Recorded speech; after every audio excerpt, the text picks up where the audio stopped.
It's the season finale of More Please. Today, I will give you my take on Sister Act 3, The Real Housewives of Potomac, and Tiffany Haddish. Plus, from RuPaul's Drag Race and Canada's Drag Race, Brooke Lynn Hytes is here to have a little Kiki with me.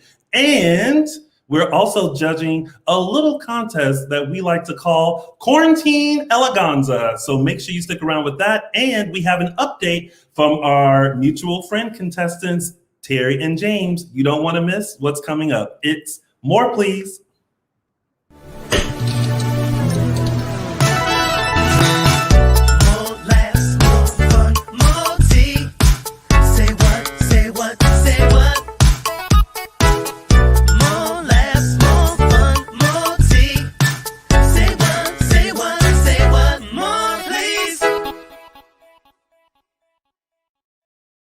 All right, y'all, the tea is always hot and brewing, and you know I love to come on here and give you my take on what has been happening. So here goes Tony's take.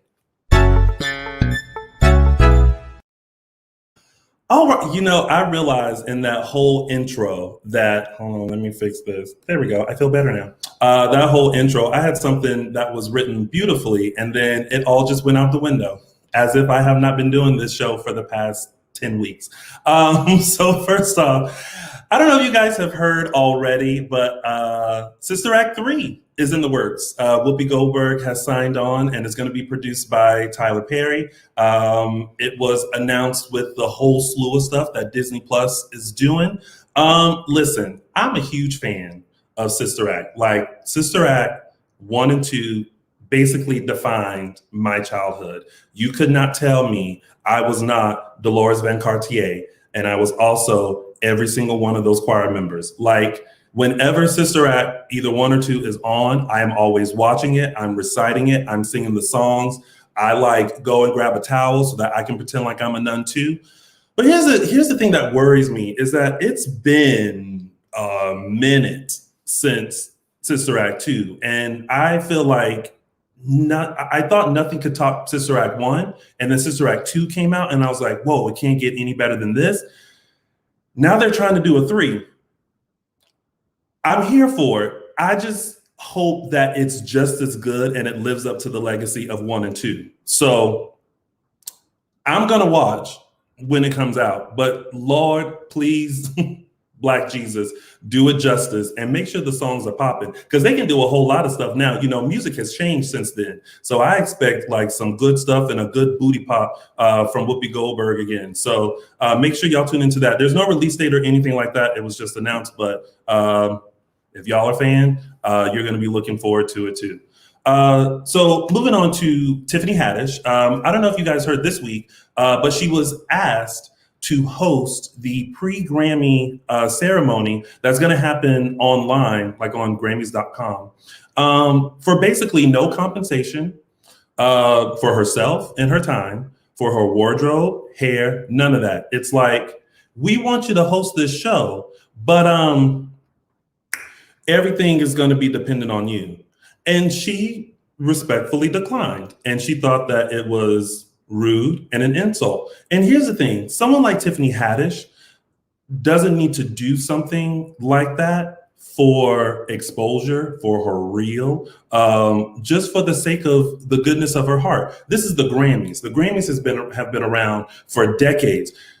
And on top of this pandemic, y'all got a little coin stash away because a lot of the things that you would have normally done would have cost. And now you can't do that no more. So now everything is kind of slim to scale. And so now you got a pocket of change to pay for not only her time, her wardrobe, and, you know, a good weave. So that she can look good online while she's either sitting at home, or maybe she comes to some studio where everything is COVID, you know, friendly and 6 feet apart and all that. But it was definitely an insult, and I fell for it. Now listen, now to be told, like where I am in my, you know, career, I would have did it because I need the exposure. It would have looked great on my resume and my reel. But Tiffany Haddish, she don't need to do that. She ready and she stayed ready. So good for her. They did issue an apology though. The chair of the Grammys did issue an apology to her and said that it was unbeknownst to him that the talent booker did that. I can guarantee y'all that talent booker is currently looking for a job or collecting EDD at this moment, because that's a huge mistake to make. So Tiffany, I'm glad you did that. And anybody else, don't accept it unless they shelling out some coins, which they actually should, because they got it. All right, so speaking of shelling out stuff, Real Housewives of Potomac reunion. Did y'all watch? Because let me tell you, the first 58 minutes was cute.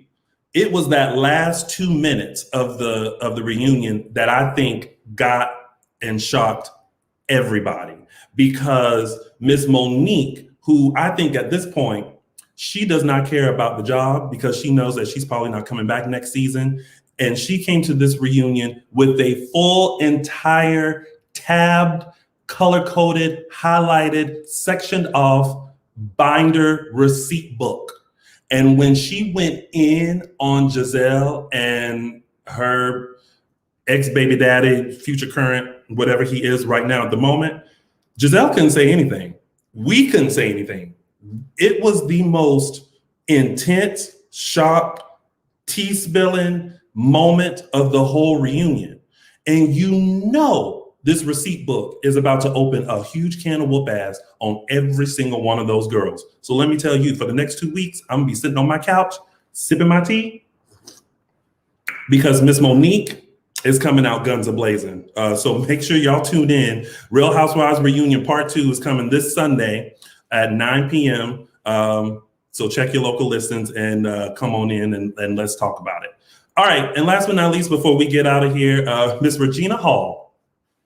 I don't know about y'all, but I love me some Regina Hall. That's Brenda, y'all. She celebrated her 50th birthday, but she celebrated it with a song. And when I tell y'all that is the cackle of a song to celebrate your 50th birthday, if y'all haven't heard it yet, please go look it up. I would play it right now, but listen, we not on that kind of budget, and I'm not trying to have Regina Hall come after me and my little point. So y'all go look it up, and trust me, I'm sure for your birthday, you will probably be making a song about your life as well. So happy birthday, Regina, and keep on celebrating and keep on looking lovely and fresh as you always do, because you know what they say, honey, black don't crack, and it definitely ain't cracked on you. Okay. All right, y'all. So that's been Tony's take. But listen, we got more for you. Coming up, we have Miss Brooke Lynn Hytes and a little Kiki. There's more to come right here on More Please. I just started my first talk show with an apology. I'm so Canadian. Okay. It's very hard for me not to apologize for that apology. Hi. This is Hump Day with Hampshire. I'm Emily Hampshire. This is my first virtual talk show. It's my first anything talk show. It started as a cough or maybe a sneeze. Now here we are in quarantine. And if you act, dance, play or sing, chances are you're on the couch not doing a thing. So watch Hump Day with Hampshire. Have some fun before we retire. Take a little break from the quagmire. It's Hump Day with Hampshire. And if anyone's tuning in right now, they're like, this is the weirdest show I've ever seen. Literally, we're going to think that they're on some psychotropic Friends.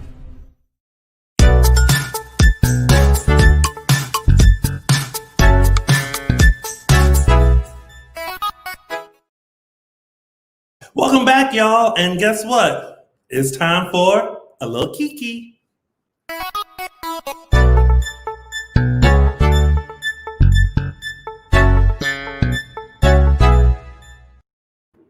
All right, she danced her way into our hearts on RuPaul's Drag Race, and then she leaped onto the judges panel on Canada's Drag Race. Please help me welcome the uber-talented Brooke Lynn Hytes. Hey! Hi, Tony. How are you? Hi, how are you? I'm very good, thank you. How are you doing? I'm doing great. You look great. You look amazing. I mean, listen, all of us over here are gaining the COVID-19. I feel like we have picked up whatever you lost, honey. Like, we are over here living our best life, and you are just snatched for the gods. Oh, thank you. I've been working out. I've been doing running every day. I just go and hike every day because I have nothing else to do. You know what? I should go with that same plan because when I have nothing else to do, I eat a spoonful of rainbow chip frosting and go through my DVR. I do Hence that after. By the way, I think you could totally play Dolores Van Cartier. I mean, you have to shave this and you have to wear that fabulous big. Do you remember that big, beautiful wig? It was like Diana Ross almost, but like sculptured. It was very Diana. It was like sculptured mushroom. Bam. It was. I don't even know how to describe it because it wasn't like Diana's is a lot like wilder, and hers was like a perfect like. Whoosh. Yeah, I'm obsessed with it. Me too, and it went nowhere. Like even though it was just, boop, nope. And then, I don't know how she got all of that underneath the nun thing, but she did. Yeah, no, she looked so good. I love that wig. That was a good wig. Well, she took it off. That's how she got it underneath there. That's not her own. Well, maybe it is her own hair. That's a lot of hair if that's her own hair. Good for her. Brooke Lynn, before we get into our Kiki, I want to introduce our fun challenge that we're about to do, the Quarantine Eleganza. And let's welcome our two contestants for today, Stephen and Bill. Y'all come on in. Hi. Oh my God, hello. Hi, guys. Hello, how's it going? So Stephen and Bill, I introduce you to Miss Brooke Lynn Hytes. Hello. Hi. How are you? I'm great. How are you both doing? You know, not too bad. I had a glass of wine. Oh, wow. Listen. Yeah, not too bad. Come on now. Come on. Listen, you're Bada bing, bada boom. Glass of wine for this because this is what we're gonna do. Bill and Stephen have stepped up to the challenge, and they are gonna be tested on their creativity. They have to make a look entirely out of items in their house that are not clothes. So we're looking at bed sheets, comforters, floor mats, Christmas tree lights, anything that is not clothes. Like they have to like create a full-on garment. So welcome to the main stage of More Please. Yes. All right, so we are going to send you guys away to create your looks, and then when you come back, Brooke Lynn and I will take a look. You guys will tell us what you use to create your look, and then one of you will walk away with a whopping $25. Yeah. Oh, here it goes. Sure. Listen, that's a lot of money these days. Truly, come on now. look, it's no $100,000. However, if you make it last, it could be. Listen, you can get yourself a stuffed crust pizza from Pizza Hut with that $25 gift card. I'm here for it. With breadsticks on the side. With breadsticks on the side. Can't wait. All right, boys. So we're going to send you away. You have 15 minutes to create your look. And ready and go. This is about to be a mess. Absolutely. I can't wait. So, first of all, what people don't know is that you and I have known of each other like since before Drag Race and everything happened. And yeah, you were there the first night I ever performed at Mickey's. You were hosting back in the day. That's when I first met you. I was just like, who is this? I was like, she's not an LA girl. She's got to be like from somewhere else, because the way that you perform and the energy that you have, I was like, it's like beyond. And I've always thoroughly enjoyed it. And I was so happy because I knew, like when I first met you, I felt like the goal for you was to be on Drag Race, and you wanted to do the show and really elevate yourself. I mean, you were already like Miss Continental, which is like the grandest of pageantry that one can have. But I felt like for you, the next step was Drag Race. So when they announced you, I was like, yes, get it. It happened. What was that moment like for you, especially when you're working so hard towards a goal and then it happens? Like, take us back to that moment. Well, the moment I got the call, I did the whole like screaming thing, which everyone else does, I'm sure. Mm-hmm. But it was like immediately after it happened, I was like, ah! Then I was like, oh shit, now I actually have to do it. Now I have to go. Damn it. And then that opens up a whole new can of worms because you have to get all the stuff ready. And that was the most entirely stressful period of my life, just getting ready to go on the show. And then you get there. And I mean, I've known so many queens who have been on before me, and a lot of who are good friends, and they tell you things and they're like, oh, it's going to be like that, it's going to be like this. Nothing, I can tell you myself, nothing can prepare you for actually being on the show except being on the show. Like I knew all the advice and I had all of it, and none of it helped because nothing could prepare you unless you actually experience it. Exactly. What was the expectation that you had of yourself going into the competition? Because I feel like coming from the pageant world, and we've seen so many queens who have come from the pageant world just feel like they're super prepared for something like this. And even I'm familiar with how the pageant world is. Like, those girls are set, they're ready, everything is to perfection, every rhinestone, every hair, every step is like in place for any competition. But what was your expectation going into this? And did you reach that, like, once it was done? Well, my expectation going in was to get to the end. I honestly had no real interest in winning. Like, winning would have been great, but like I wanted to be on the show. I wanted to do well. I had a list of things. I wanted to have an iconic moment, which because like something like that was going to make me super memorable, and I did. Celine Dion with my Celine Dion, and then that episode, and then the pillows, and then the thing, which I did at Mickey's the first time I performed.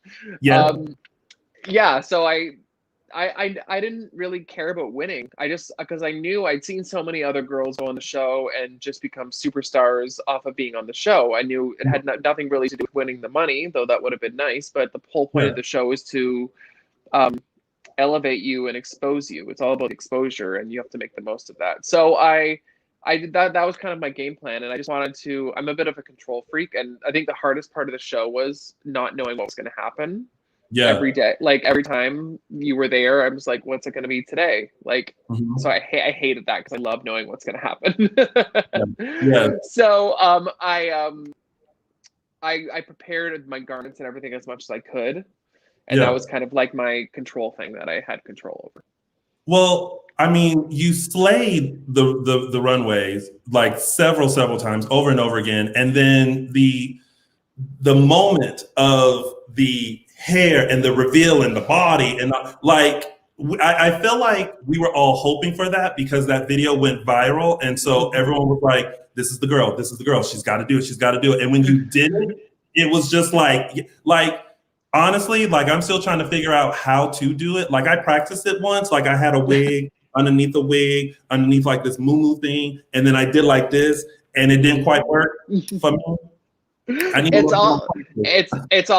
a science to it. Like that the hole needs to be a certain size. Like everything, like your arms, like just for it to go really smoothly, everything just has to be in a certain spot. And I kind of figured that out. I've literally been doing it for like 2 years before I did it on the show. So I had it at that point.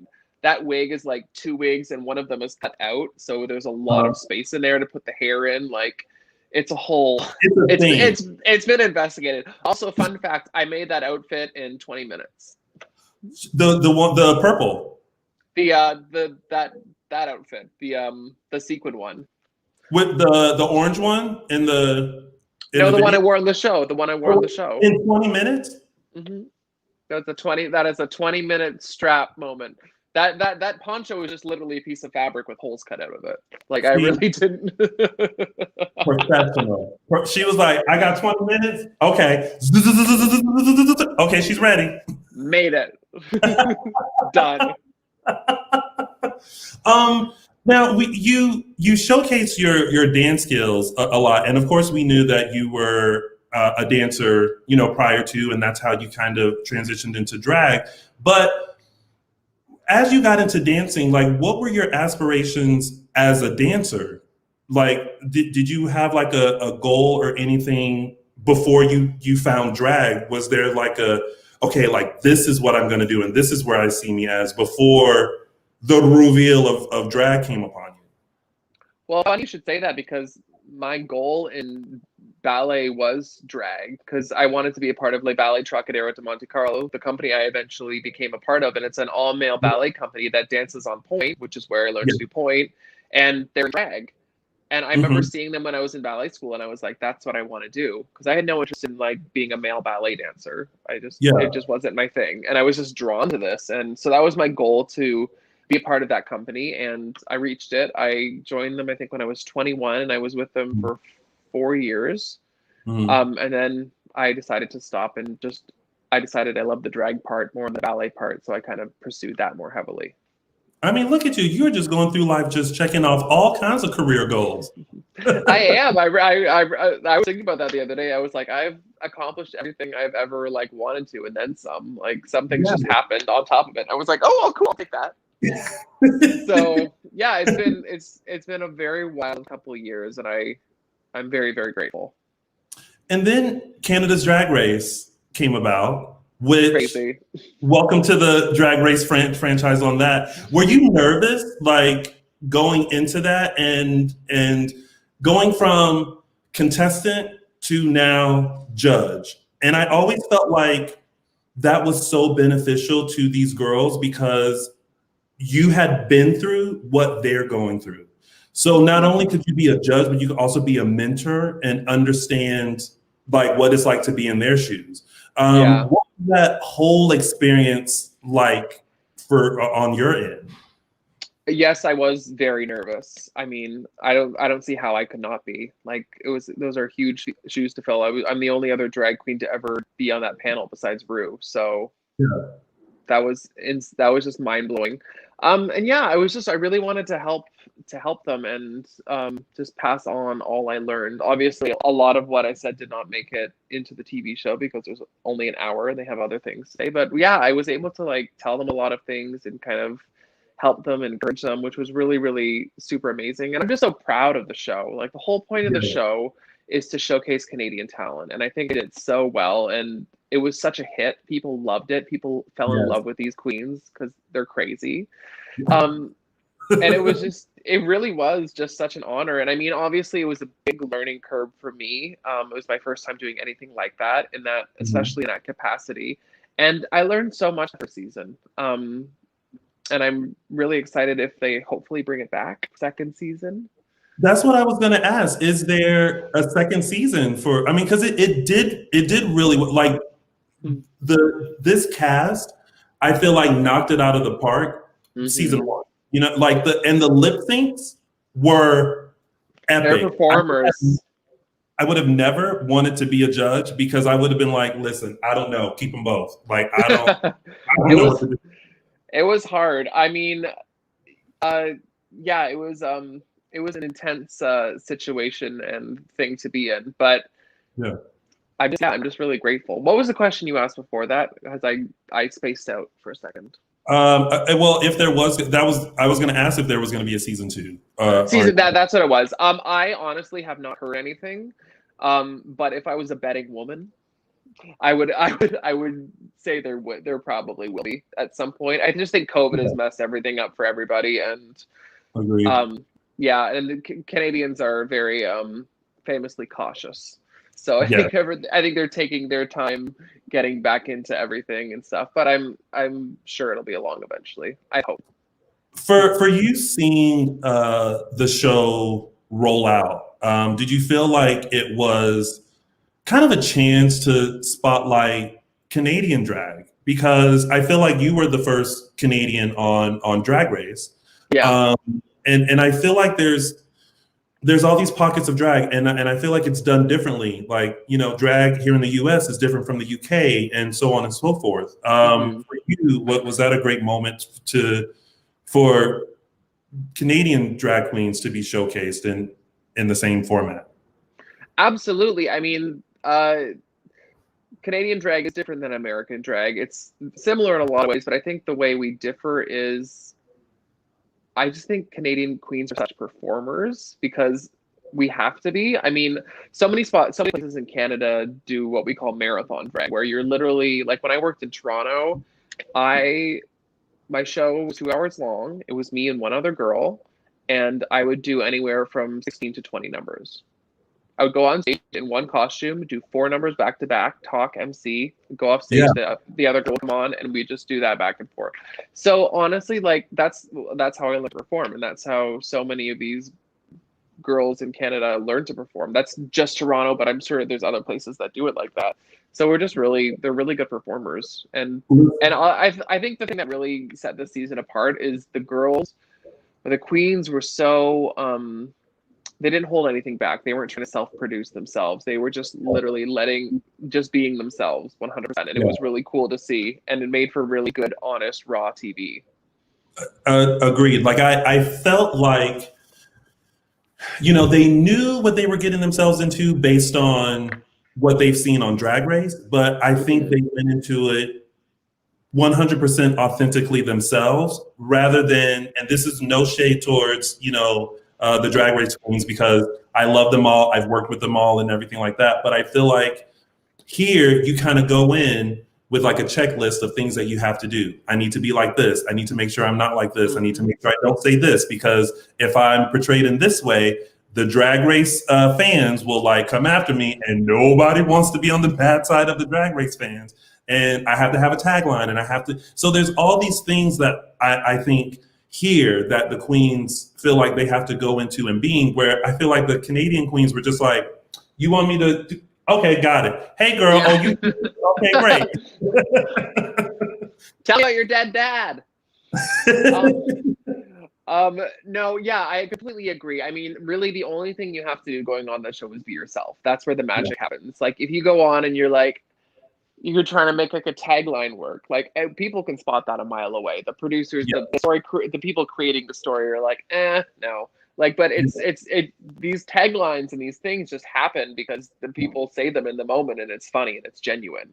I mean, that's what it's all about. So, and I think these queens really just picked up on that. I'm sure they were aware that no matter what they did, there was going to be some sort of reaction to it, but they didn't seem to care, which I really applaud and respect. They just kind of went for it. Now, speaking of the Drag Race fans, they can be very interesting. How do you, well, you know, I'm very PC sometimes. Let's face it, some of them can be real nasty. How do you handle that? Because I'm sure, like we said a little while ago, this was your goal, this was your dream to be on the show. And I don't think anyone thinks of the fandom, you know, sometimes, and you never know how you're going to be perceived until everything is out and done. And of course, we as the fans, we don't see everything. We don't know everything. We don't know how that actually played out in real time. But for you, once everything was said and done, how did you handle the fandom and suddenly this boost of fame and all that comes with that? I mean, again, nothing to prepare you for it. You just kind of, it just kind of happens to you, and all of a sudden you're in it, and it's insane and it's amazing. I mean, like there's lots of shitty things that go with it, but at the same time, I also have people waiting in line for 2 hours to see me, to get my autograph, like stuff like that. It's insane. And it's so cool, and I'm so appreciative of that. Now, I mean, a lot of negativity comes with it too, and I have to say, I was very lucky on my season. I didn't experience a great amount of negativity that I noticed anyway, or maybe I was just too busy to notice it. But I didn't feel like there wasn't a lot towards me, which I was thankful for. But I definitely felt it a lot more when season 1 Canada's was coming out, because I felt like I had a target on my back, and obviously people didn't agree, and it was my fault, and there was always something. So I think it was a weird time, and it was hard for me. I'm not gonna lie. Like I took it personally, because it really felt like my first time that I was getting this kind of treatment from the fan base on a larger than normal scale. But I'm really glad I went through that. It thickened my skin for sure, and now it just kind of taught me how to protect myself a little bit more. And also, I think there's a real luxury not with all things, because a lot of it is just plain old nasty and not constructive, but there's a real luxury in getting to hear exactly what people think about you. Yeah. I think there is, because you can always learn something. You could be like, some people would say, I'd be like, huh, you know what, you're right. Like what I like, I don't like hearing that, and it's not nice, but I don't know if you're wrong. Yeah. And that's something I needed to hear, you know, like there's always, so I try to find the positivity in the critiques that I would be getting from people and try to take everything with a grain of salt. I will tell you that from my point of view, I thought you did an amazing job on not only on your season, because I was definitely rooting for you to win, but I also thought you did an amazing job as a judge and mentor to those girls on Canada's Drag Race. I thought you were just yourself. Like, you came there, you kikied, you gave them constructive criticism, and you had amazing looks, which are all the things that we expect from Brooke Lynn Hytes. And I thought you were great. I don't know what everyone else is seeing, but I thought you were fantastic. It was one of those years, like the election was happening, COVID was happening, people were stuck inside, people were wound up, and then I just think it was a accumulation of all those things. And obviously, like, the more you succeed, the more people are going to want you to fail. Yeah, it's just one of those things. But I'm very proud of myself. What I did was not easy. It was not an easy job, and especially basically coming right off of the year I had, where it was this whirlwind of year and this whirlwind of touring, going, no sleep, and then you're just shoved into that. Yeah. And I made it work, and yeah, I'm only upwards and onwards from there. Well, speaking of upwards and onwards, like, what does the future hold for you? Like, I know that we're in this. And quite honestly, we don't know what we're doing at the moment. Like, no clue. No, we don't know. Sorry, if we're going at this point. Oh, it's fine. But for you, like, what does the future hold? And is there anyone that you want to, like, collaborate with? Sorry. Are we getting an exclusive? I'm turning off my oven because I'm making roasted sweet potatoes, and they're done. A domestic woman. She's a domestic goddess. Sorry. What does the future hold for me? Honestly, who the fuck knows, dude? I don't know. I don't know what's gonna happen. I have no clue. I would like to happen. What are some things on your list? Like, once they open the door and say "we's free," like, what do you want to?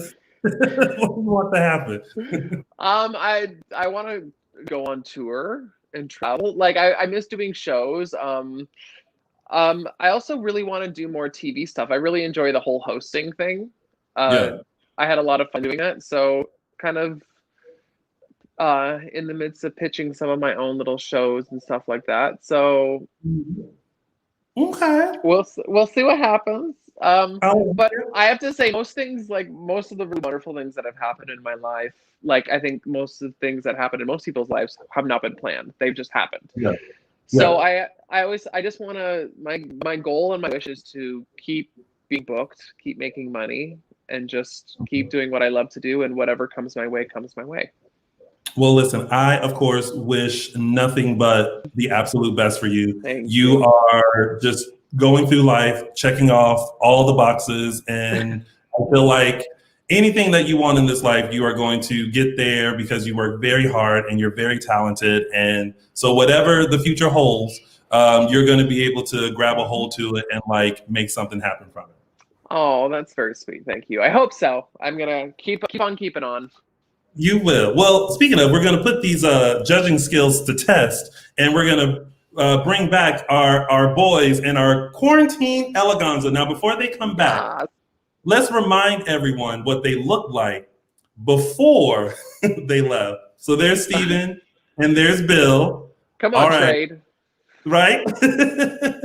And now let's bring them back. Bring back the gals. Oh. When I tell you these girls had... wow. Gorgeous. So I love it.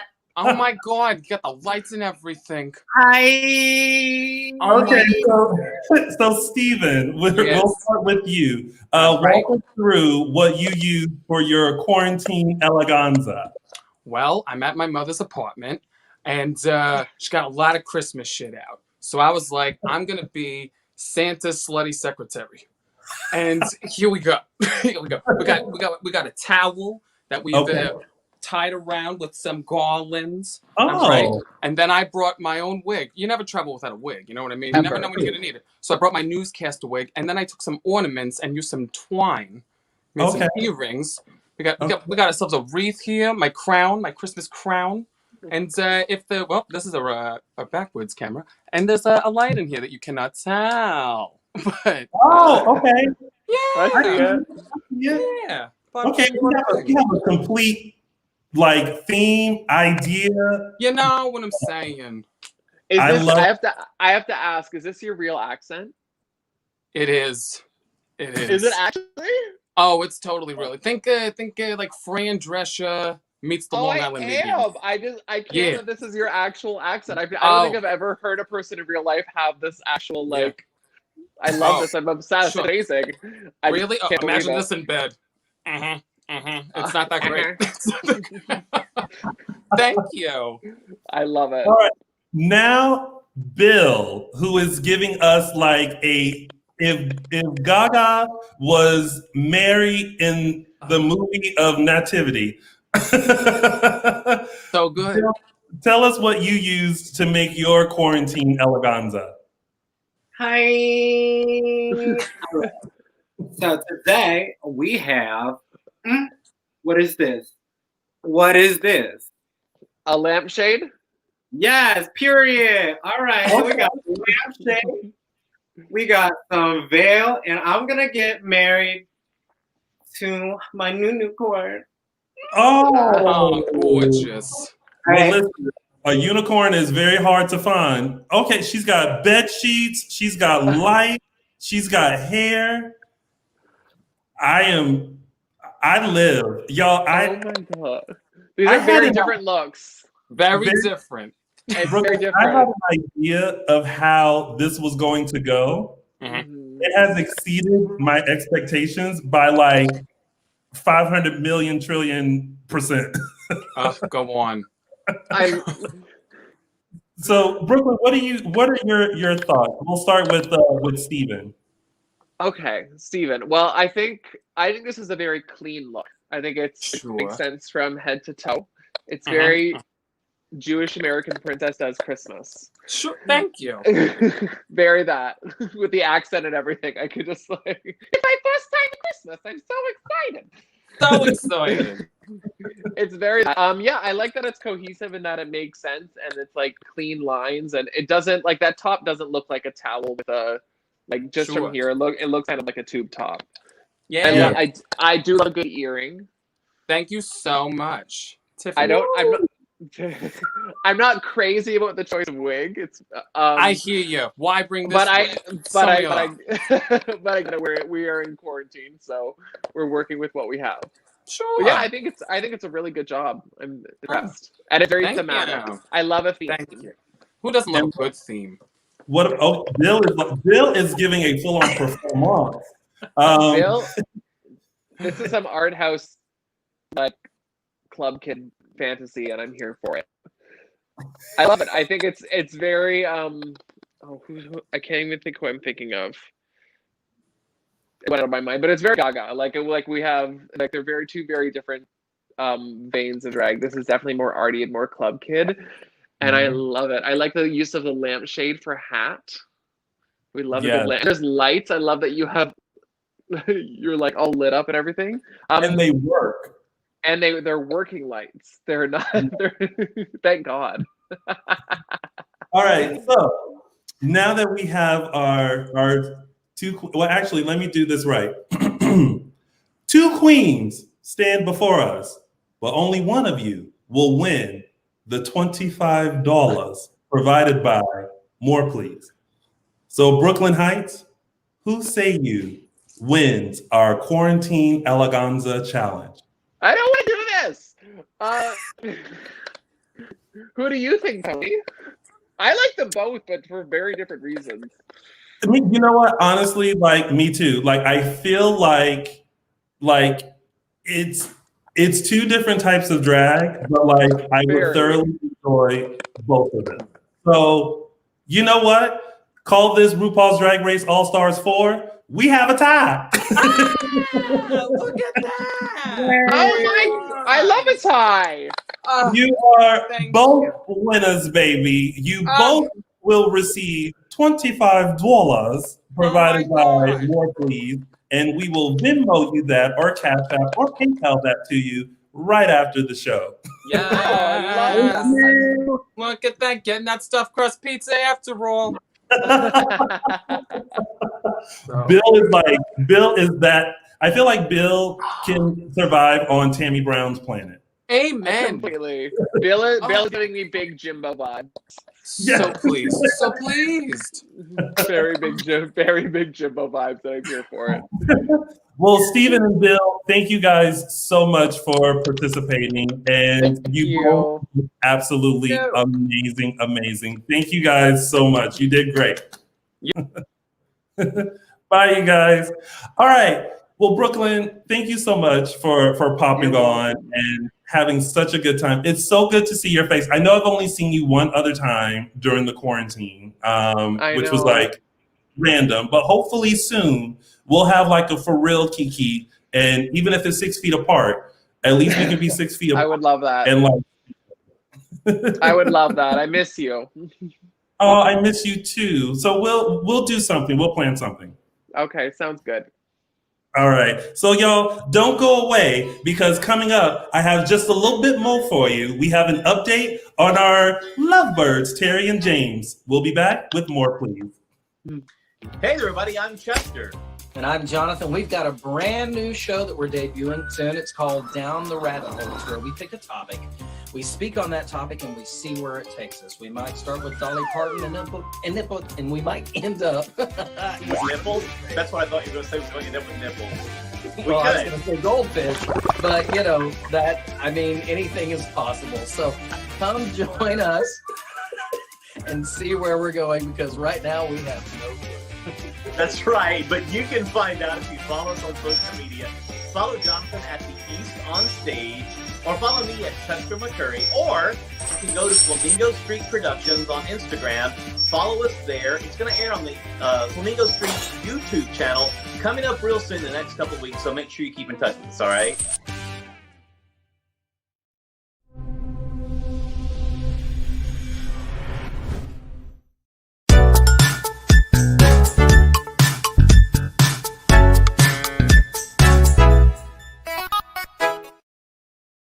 All right, ladies and gentlemen, now that was a real good, nice, hot, and spicy little Kiki. But guess what?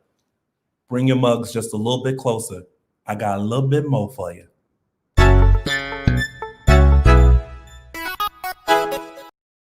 Okay, so you guys remember a couple of weeks ago, we did a wonderful little segment called Mutual Friend, where I decided to play matchmaker with two of my friends. So I want to get a little update and get a little bit of tea as to what has happened thus far. So please help me welcome back Terry and James. There's James, and hello. Terry is coming in. Hey, James. How are you? Hey, Terry. How are you guys? I'm good. Good. Terry is like Madonna. And hi. I was about to say we're good, and I'm like, wait a minute, I shouldn't be speaking for Terry. So we're good, but we are. Oh, look at. Okay, so I am. First of all. I know it does this. It keeps like, But I have to tell you guys, everyone absolutely loved the segment. They were like on the edge of their seats. They were playing along. They were cheering along. And everyone said from the moment they heard James's voice, they were like rooting for James to be picked at the end. So, how did y'all feel about doing the segment? Like, what was your experience doing it? How did y'all feel about it? It was fun. I wasn't sure what to expect. I loved the idea of it, being blind, and I thought Terry's questions were awesome. And on our date, I asked him. I said, "Did you come up with all those questions yourself?" And he did. So I know that he's a fun guy with a great imagination. Those questions were awesome. So it was a blast. And then to watch Terry have to hum and haw and figure it out who he was going to pick it was like watching somebody get tortured because he didn't get to see us. So it was kind of weird and like a sadistic pleasure to be like, ha ha ha, he doesn't even know who he's going to pick because he can't see us. It was actually kind of fun to watch him squirm a little bit and figure it out. Yeah. And Terry, how about for you having all these choices?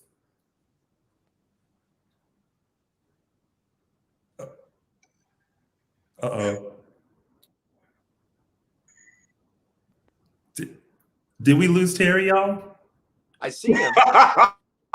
He's moving in parts. He's like doing the technological fantastic. Like, yes. After the first few questions, sort of who I was leaning toward, and funny that a lot of people reached out saying the same thing. Yeah. That was sort of.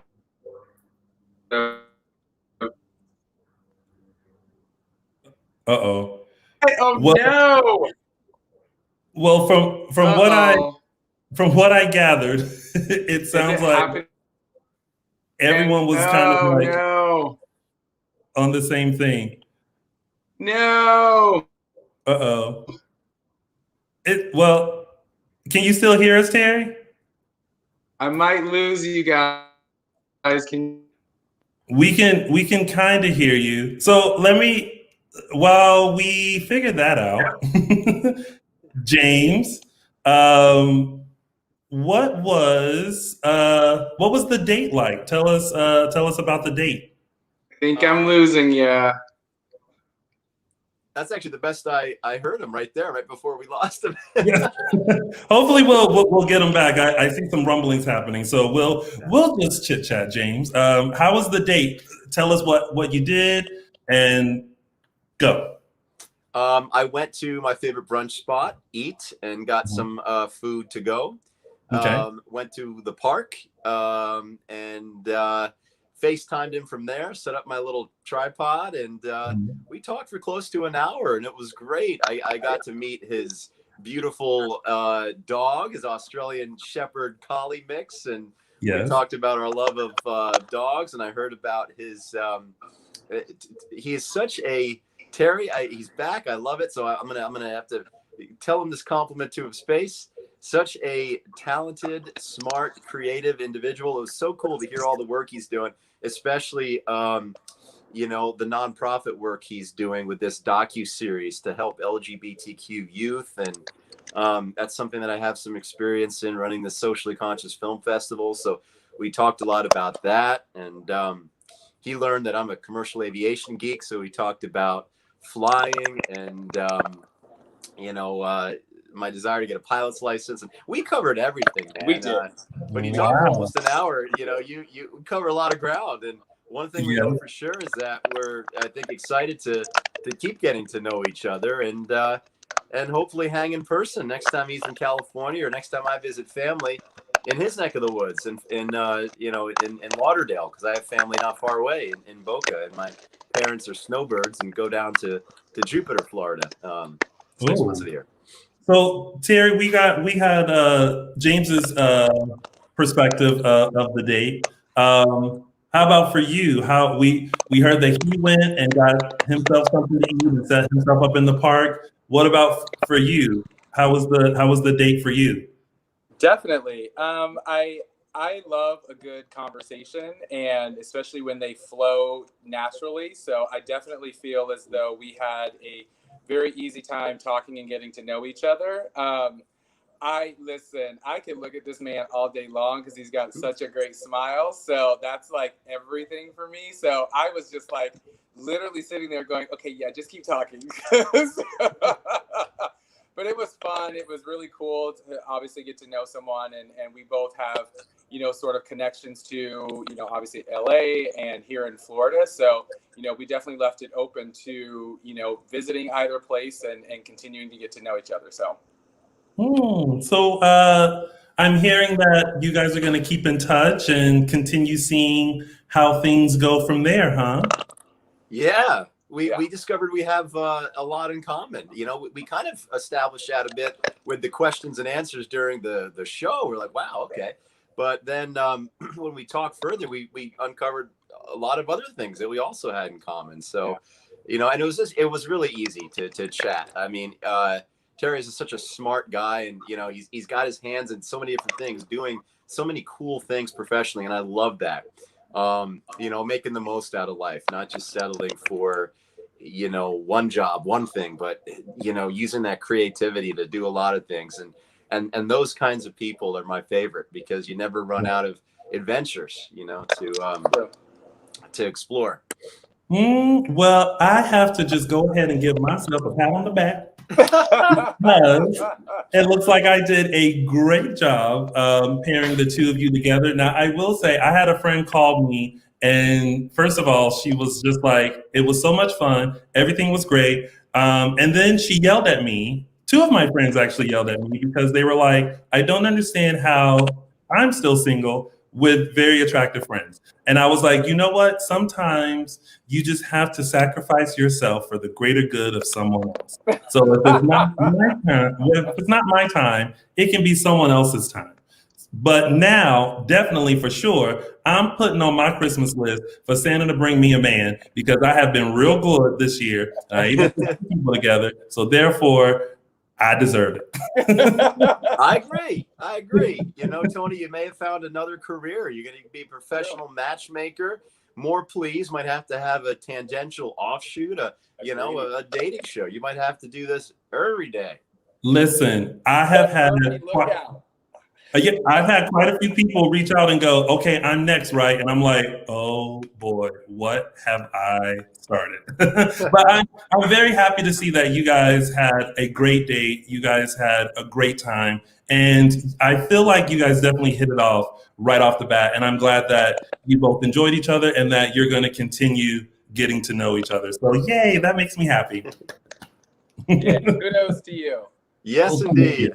Very fun segment and very fun, what should I say, effects, consequences of the segment. So, agreed. The fruits of my labor. Yes. All right, well, y'all, thank you so much for popping back on and giving us an update because everyone was very anxious to find out how the date was and how the connection was. And now I'm going to sit and wait for all the messages to come in of people being very happy that this is still moving forward. Yes, indeed. Yay. Well, I wish nothing but the best for the both of you and happy holidays. And again, thank y'all for popping back on. To you too, Tony. Thank you so much, my man. Of course. All right. We'll talk soon. All right, y'all. Woo. Well, love is in the air, y'all. So that is it. Thank you guys so much for coming on and tuning in to the season finale of More Please. I want to thank everybody who has watched this first season. I want to thank Chester and Andy at Flamingo Street Productions for putting on this little show, taking it from one idea to what you guys see now. And thank you to all the guests that have popped on, and special thank you to Brooke Lynn Hytes for being the last guest for this season. You guys have a happy holidays, a happy new year, and we'll see you in 2021. Until then, keep drinking your tea because there's always more, please.